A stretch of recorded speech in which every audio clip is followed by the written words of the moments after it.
సుజాత గారు, తను మా అభికి మొదటి భార్య. తను కూడా వ్రతం చేసిందా? కడుపు నిండా తిని మరీ వ్రతం చేసింది తను. అరే తనెందుకు వ్రతం చేస్తుంది? అరే తను వ్రతం చేయపోతే మాత్రం ఇప్పుడేమైంది? తనకి పూజ సమయంలో నీళ్లు తాగించారు కదా, అందుకని ఫలితం మొత్తం తనకే కదా దక్కబోతోంది.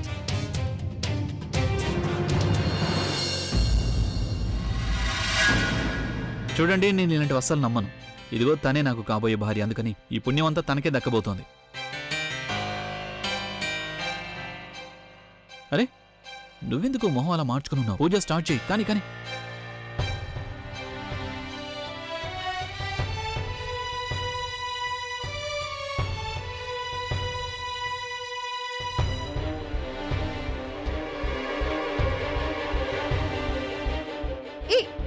ఈ చందమా ఎటు వెళ్ళిపోయింది?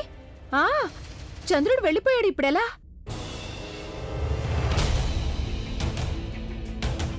చూసారా, భగవంతుడు కూడా కోరుకోవడం లేదు మీ చేతుల మీదుగా తన వ్రతం పూర్తి కావాలని. అందుకే చందమామ కూడా మబ్బుల్లో దాక్కున్నాడు. ఇప్పుడు చందమామను చూడకుండా ఈ వ్రతాన్ని పూర్తి చేయలేరు కదా.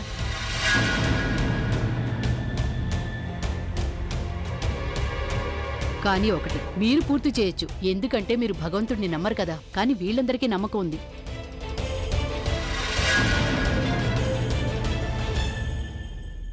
థ్యాంక్ యూ అభి. నీలాగా నేను కూడా ఇవన్నీ నమ్మను, కానీ నువ్వు మాత్రం నీకోసమే ఆకలితో ఉన్నాను, నీకోసమే వ్రతం చేశాను. కానీ నువ్వేమో నీ చేత్తో తనకి నీళ్లు తాగించావు. తను అసలు వ్రతమే చేయలేదు కదా. ఈ రోజు నాకు దొరికిన ఈ మర్యాదను నిన్నెప్పటికీ మర్చిపోలేను. Thank you for everything.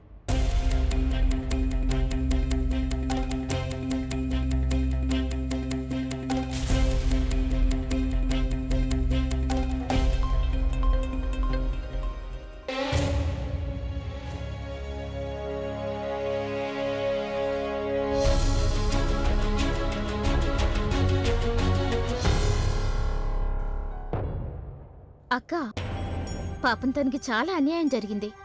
పద మనం వెళ్ళి తనకి ధైర్యం చెప్తాం. అమ్మ, తన్ను కాస్త అర్థం చేసుకోవడానికి ప్రయత్నించు. నువ్వు మరీ ఎక్కువగా బాధపడకు. నేనెందుకు బాధపడకూడదు? ఇదంతా మీరే చెప్పారు కదా, ఈ వ్రతం చేయడం వల్ల భర్త ప్రేమ దక్కుతుంది, బంధం దృఢపడుతుందని. మరేం జరిగింది? రోజంతా ఆకలితో ఉన్నాను నేను అభి కోసం, కానీ తను చేసిన పనేంటి? ఏమైంది తన్ను? తను నాకు అసలు ఏమీ చేయలేదు, మొత్తం అంతా ప్రజ్ఞకే చేశాడు. నా కష్టం అంతా వృధా అయిపోయింది. అవునక్క, అభి అసలు అలా చేసుండకూడదు. నేను ఒప్పుకుంటున్నాను తన్ను. ఈ రోజు అలా జరగడం మంచిది కాదని నాకు తెలుసమ్మా. కానీ ఇందులో పాపం అభి తప్పే ఉంది. నువ్వే చెప్పు. ప్రజ్ఞకి ఉన్నట్టుండి ఎక్కువగా దగ్గు రావడం మొదలైంది కదా. పాపం అభికి ఆ టైంలో ఏం చేయాలో తెలియక వెంటనే నీళ్లు తాగించేశాడు. ఇదంతా అనుకోకుండా జరిగింది. ఉన్నట్టుండినా? లేదమ్మమ్మ, ఇది అనుకోకుండా జరగలేదు. కావాలని ఆ ప్రజ్ఞ ప్లాన్ ప్రకారమే ఇదంతా చేసింది.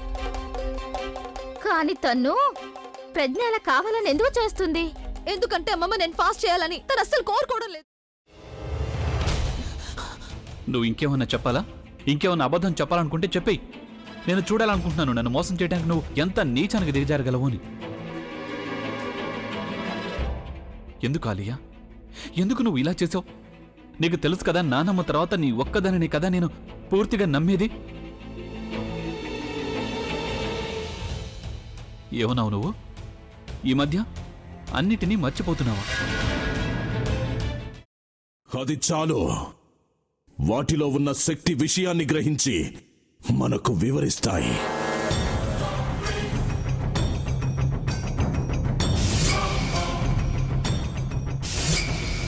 ఎవరు ఆ దండ విప్పొద్దు, గది తలుపులు తెరవద్దు.